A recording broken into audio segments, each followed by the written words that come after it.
ओम शांति। आज हम सुनते हैं 3/12/20 के मधुरमा वाक्य। आज सतगुरुवार सत्य शिव बाबा में सच्ची शिक्षाएं देकर हमारा स्वभाव संस्कार बहुत मीठा बनाना चाहते हैं। हमें बहुत खुश में देखना चाहते हैं। तो आज प्यारे शिव बाबा को हम सामने सतगुरु के रूप में सामने रखकर उनकी शिक्षाओं को सुनेंगे। बाबा कहते, मीठे बच्चे, तुम्हें मनसा वाचा कर्मणा बहुत बहुत खुशी में रहना है, सबको खुश करना है, किसी को भी दुख नहीं देना है। प्रश्न है, डबल हिंसक बनने वाले बच्चों को कौन सा ध्यान रखना है? पहला, ध्यान रखना है कि ऐसी कोई वाचा मुख से ना निकले जिससे किसी को दुख हो, क्योंकि बोलते समय हमने अपनी वाचा पर बहुत ध्यान देना है कि ऐसी वाचा मुख से ना निकले जिससे किसी को दुख हो, क्योंकि वाचा से दुख देना ही हिंसा है।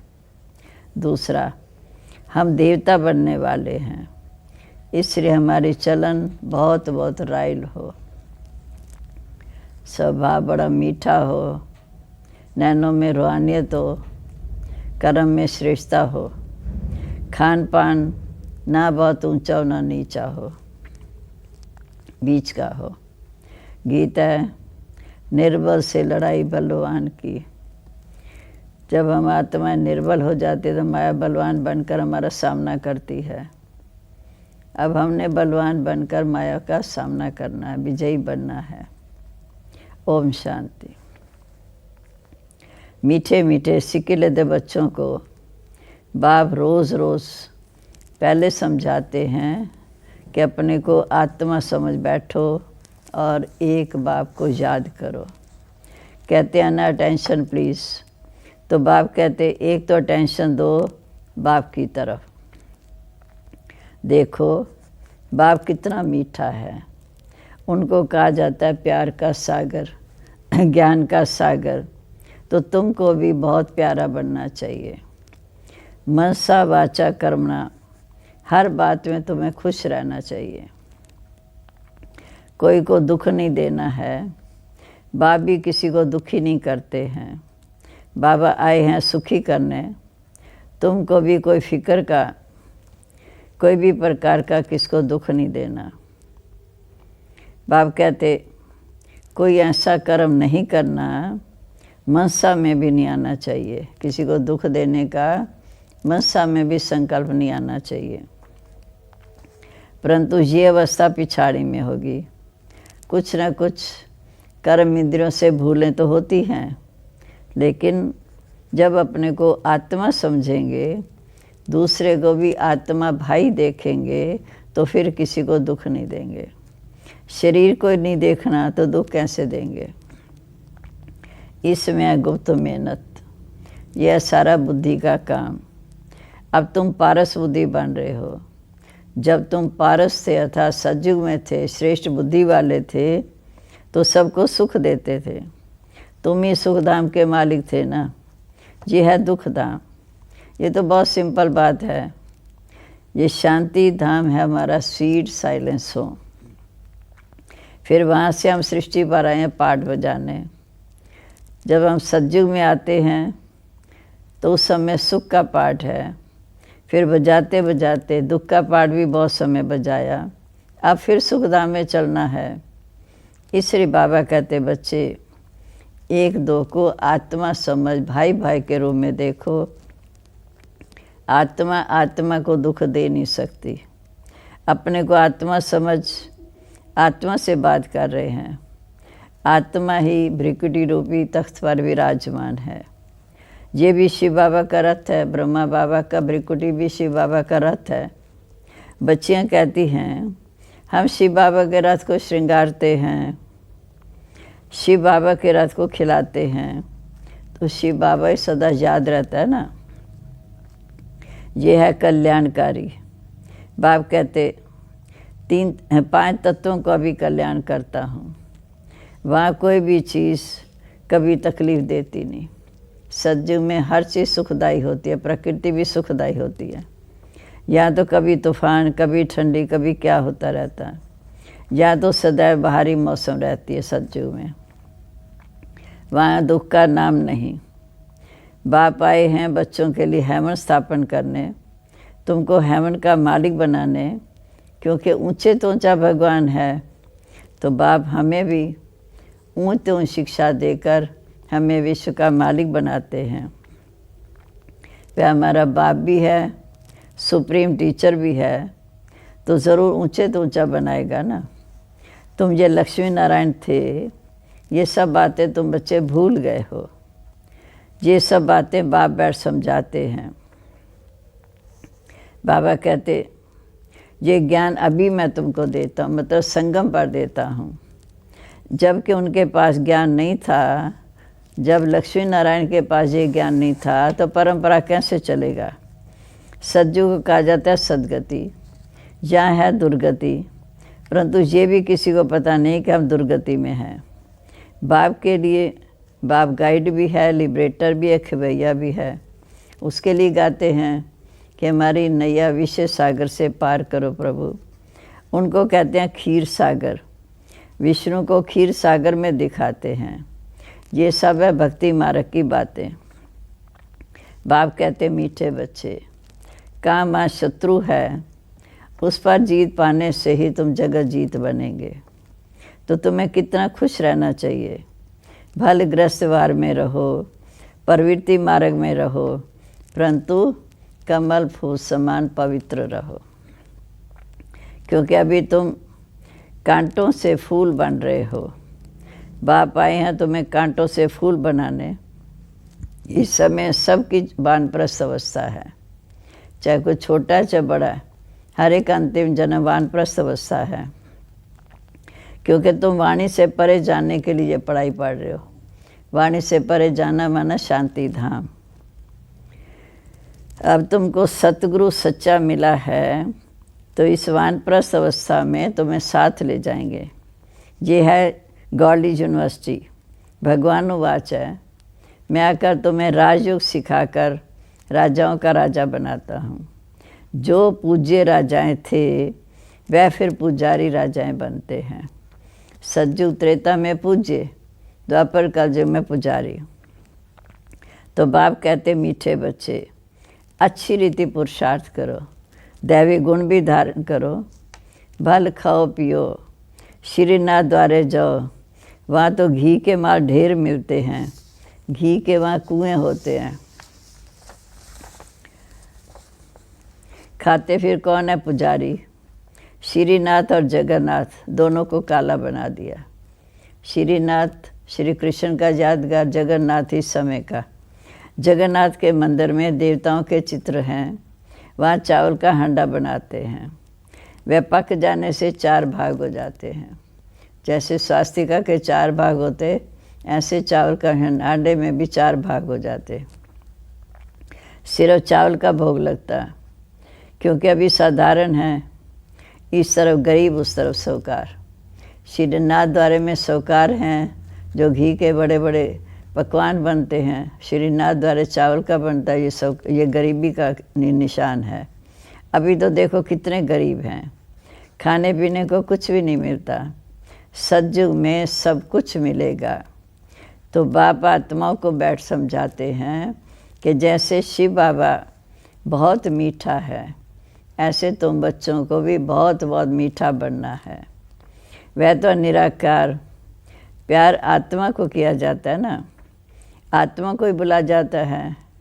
कोई शरीर छोड़ता है तो आत्मा को बुलाते हैं, उनके लिए ज्योति जगाते हैं। इससे सिद्ध है कि आत्मा अंधकार में है, इसलिए उसे रोशनी देते हैं। बाप कितना अच्छी रीति समझाते हैं। ज्ञान बहुत मीठा है, बाप बहुत मीठा है। इसमें बाबा के माँ बाप के आँखें खोल कर सुननी चाहिए। बाप को तो देखेंगे ना। तुम जानते हो शिव बाबा जहाँ विराजमान है, माना भ्रिकुटी के मध्य में विराजमान है, तो आंखें खोल कर बैठना चाहिए। बेहद के बाप को देखना चाहिए। कभी आंखें बंद करके माँ वाक्य नहीं सुनने हैं, आंखें खोल कर सुनने हैं कि शिव बाबा ब्रह्मा तन में भ्रिकुटी के बीच विराजमान है। बाबा कहते एक दो को देखो, ऐसे समझो मैं आत्मा, आत्मा भाई से बात कर रही हूँ। भाई को समझते हैं। इस बेहद के बाप की राय नहीं मानेंगे क्या? बाबा में राय देते हैं कि अपने को आत्मा समझ, आत्मा भाई से बात करो। क्या बाबा की राय नहीं मानेंगे? तुम ये अंतिम जन्म पवित्र बनेंगे तो पवित्र दुनिया के मालिक बनेंगे। बाबा बहुतों को समझाते हैं। कोई तो ऐसे फट से कह देते हैं, बाबा हम आपका कहना ज़रूर मानेंगे, पवित्र बनेंगे। पवित्र रहना तो अच्छा है ना। कुमारी पवित्र है तो सब उनको माथा टेकते हैं। जब शादी कर दिए पुजारी बन जाती, उसको फिर सबको माथा टेकना पड़ता है। पवित्रता में कितनी शक्ति है। प्योरिटी अच्छी है ना। प्योरिटी है तो पीस प्रॉस्पेरिटी भी है, शांति भी है, खुशहाली भी है। सारा मदार है पवित्रता पर। वो है तो रावण राज्य। इस समय राम राज्य में चलने के लिए हम पुरुषार्थ कर रहे हैं, क्योंकि वहाँ तो सब खीर खांड रहते। एक धर्म का राज्य है, फिर रावण कहाँ से आया? सतयुग में तो आदि सनातन देवी देवता धर्म है, दूसरा कोई धर्म ही नहीं। बाबा कहते सच की बेड़ी का गायन तो है ना कि सच की नैया हिलेगी डुलेगी पर डूबेगी नहीं। कितना कोई हिलाएगा, लेकिन सच्चाई अंत में सच्चाई ही रहेगी। और कोई सत्संग में जाने की मना नहीं करते हैं, पर जहाँ कितना रोकते हैं। क्यों रोकते हैं? क्योंकि पवित्रता की महानता है।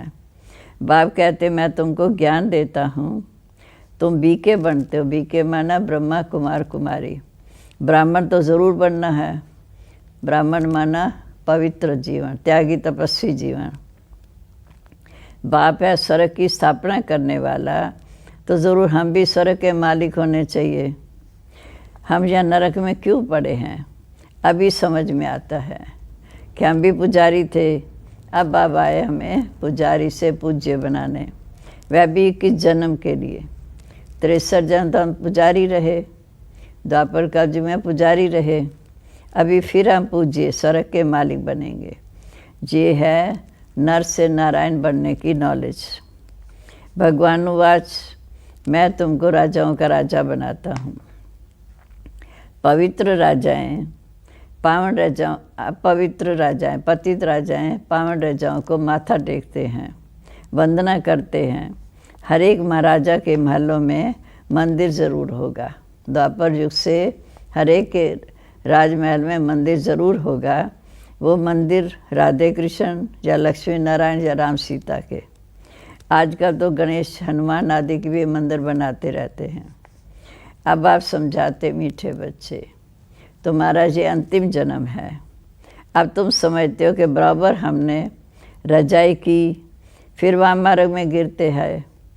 अब आप कहते मीठे बच्चे तुम बहुत ऊंचे थे, फिर नीचे उतरे, अब फिर मैं आया हूँ तुम्हें ऊंचे से ऊंचा बनाने। हम हर 5000 वर्ष के बाद पढ़ाते हैं। इसको कहा जाता है वर्ड की हिस्ट्री जोग्राफी रिपीट। बाप हमें हर 5000 साल के बाद इसी संगम पर पढ़ाते हैं। वही कहते हैं पुरानी हिस्ट्री फिर से रिपीट हो रही है। बाबा कहते मैं आया हूँ तुम बच्चों को विश्व का मालिक बनाने। सारे विश्व में तुम्हारा राज होगा। गीत भी है ना कि बाबा आप हमें ऐसा राजभाग देते हो जो कोई छीन भी ना सके। यहाँ तो देखो क्या हालत हुई पड़ी है। आजकल तो पत्थर भी मारने में देरी नहीं लगते। वो लोग समझते हैं नए जवान हैं, पहलवान हैं, भारत की रक्षा करेंगे। तो दुनिया की हालत देखो आज कैसी है, क्योंकि रावण राज्य है। तो बाप कहते हैं ये आश्रित संप्रदाय, तुम अभी दैवी संप्रदाय बन रहे हो।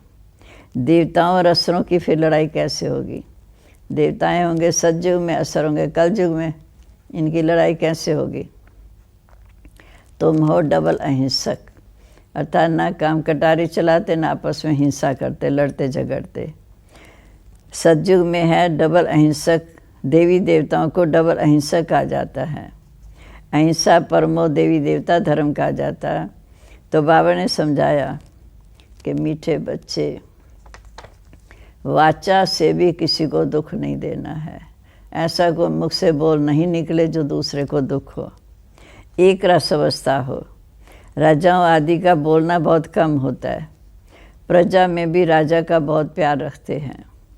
यहाँ तो देखो क्या लगा पड़ा है, कितने आंदोलन करते। बाप कहते जब ऐसी हालत हो जाती है तब मैं आकर विश्व में शांति स्थापन करता हूँ। जब घर घर लड़ाई झगड़े हो जाते हैं, अशांति फैलती है, तब बाबा आकर विश्व में शांति की स्थापना करते हैं। गवर्नमेंट चाहती है हम सब मिलकर एक हो जाएं। भले सब ब्रदर्स तो हैं, परंतु ये खेल है। बाबा कहते बच्चों को तुम्हें कोई फिक्र नहीं करना है। अनाज की अभी बहुत तकलीफ़ है, वहाँ तो अनाज इतना हो जाएगा बगैर पैसे, जितना चाहिए अनाज मिल जाएगा। अब वह दैवी राजधानी स्थापन कर रहे हैं। हेल्थ को भी ऐसा बना देते जो कभी रोग भी नहीं होगा। बाबा कहते इतने स्वस्थ हो जाते हैं जो वह रोग का नाम निशान नहीं होगा। गारंटी है। करैक्टर भी हम इन देवताओं जैसा बनाते हैं।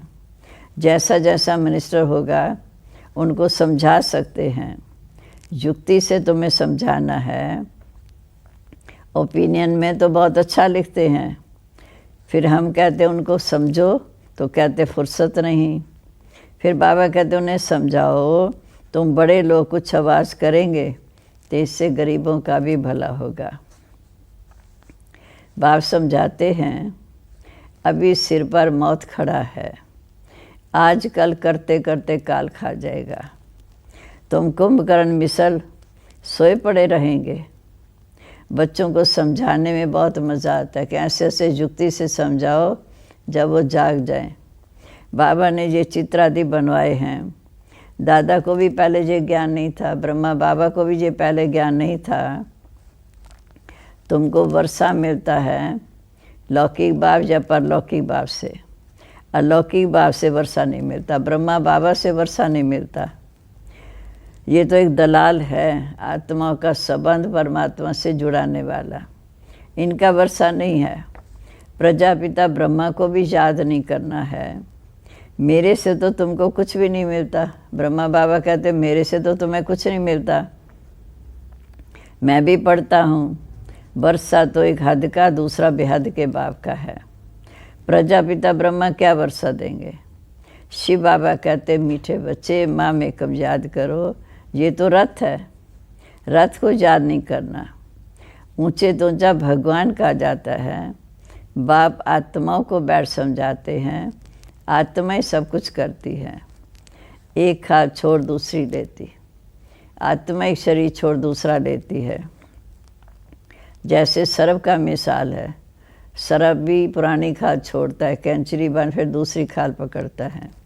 भ्रमणी का मिसाल भी है। जैसे भ्रमणी कीड़े को भूं भूं कर आप समान बनाती, ऐसे तुम भी भूं भूं कर दूसरों को ज्ञान सुनाते सुनाते दूसरों को विश्व का मालिक बना देते हो। बाप जो तुम्हें विश्व का मालिक बनाते हैं, ऐसे बाप को क्यों नहीं याद करना चाहिए। बाप आया हुआ है तो बाप से वर्षा लेना चाहिए ना। ऐसे क्यों कहते हैं कि फुर्सत नहीं मिलती। अच्छे अच्छे बच्चे तो सेकंड में समझ जाते हैं। बाबा ने बताया मनुष्य लक्ष्मी की पूजा करते हैं। अब बताओ लक्ष्मी से क्या मिलता है और अम्बा से क्या मिलता है। लक्ष्मी से धन की मांगनी करते हैं। अम्बा जगत अम्बा से तो सारी मनोकामना पूर्ण होती है। लक्ष्मी तो स्वर्ग की देवी, उनसे पैसे की भीख मांगते। अम्बा तो विश्व का मालिक बनाती है, सब कामनाएं पूर्ण कर देती है। श्री माँ द्वारा सब कामनाएं इस समय तुम्हारी पूर्ण हो जाती हैं। मुख्य बात है बाप की श्रीमत पर चलना, बाप की शिक्षाओं को अच्छी तरह सुनकर जीवन में धारण करना। दैवी गुण धारण हो, चलन बड़ी रायल हो, आपस में आत्मिक स्वरूप में बहुत प्यार हो, स्वभाव बड़ा मीठा हो। तो हमारी सब मनोकामना पूर्ण करने वाला शिव बाबा है। अच्छा जी, मीठे मीठे सिक्के लदे बच्चों पर माता पिता बाप दादा का याद प्यार। Good morning. रूहानी बाप की रूहानी बच्चों को नमस्ते। रूहानी बच्चों की रूहानी बाप दादा को नमस्ते नमस्ते। बाबा गुड मॉर्निंग। बहुत बहुत शुक्रिया जो अनेक प्रकार की शिक्षाओं से हमारा श्रृंगार करते हैं। अभय धारणा के लिए मुख्य सार। बाबा कहते इन कर्म इंद्रियों से कोई भूल ना हो, इसके लिए सदैव समझो मैं आत्मा हूँ। ये स्मृति पक्की करनी है। शरीर को नहीं देखना है, एक बाप की तरफ अटेंशन देना है। दूसरा, अभी सबकी वानप्रस्थ अवस्था है, इसलिए वाणी से परे जाने का पुरुषार्थ करना है।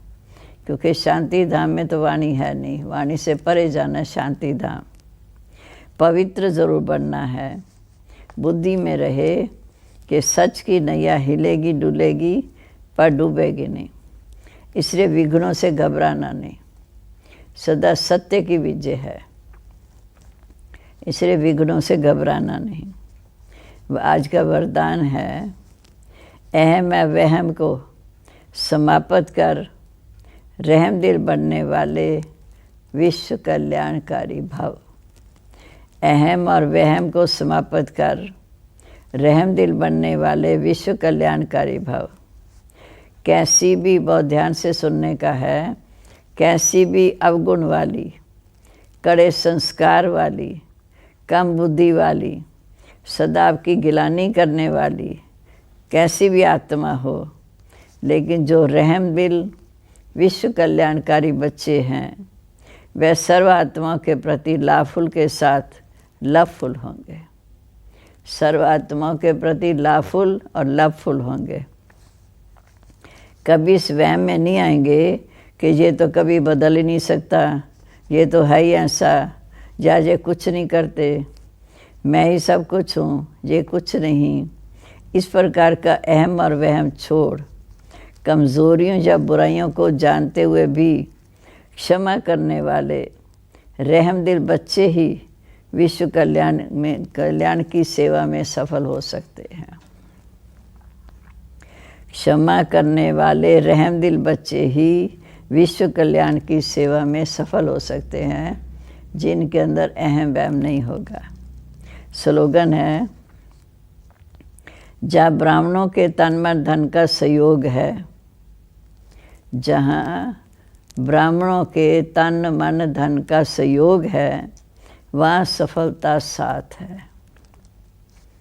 आज का स्वमान है, मैं रहम दिल विश्व कल्याणकारी आत्मा हूँ। रहम दिल बनना है, विश्व के कल्याण के लिए हम निमित्त हैं। बाबा हमारे साथ है। बाबा का वरदानी हाथ मेरे ऊपर है। हर कार्य करते बाबा को साथ रखेंगे, अहम वहम के से हम दूर हो जाएंगे। ओम शांति। अब हम प्यारे बाबा को याद करेंगे। आज सतगुरुवार, बाबा को मिलकर भोग भी लगाएंगे। उनकी याद में बना हुआ भोजन उनको भोग लगाकर फिर परिवार को खिलाएंगे। इससे बड़ी शक्ति मिलेगी। ओम शांति।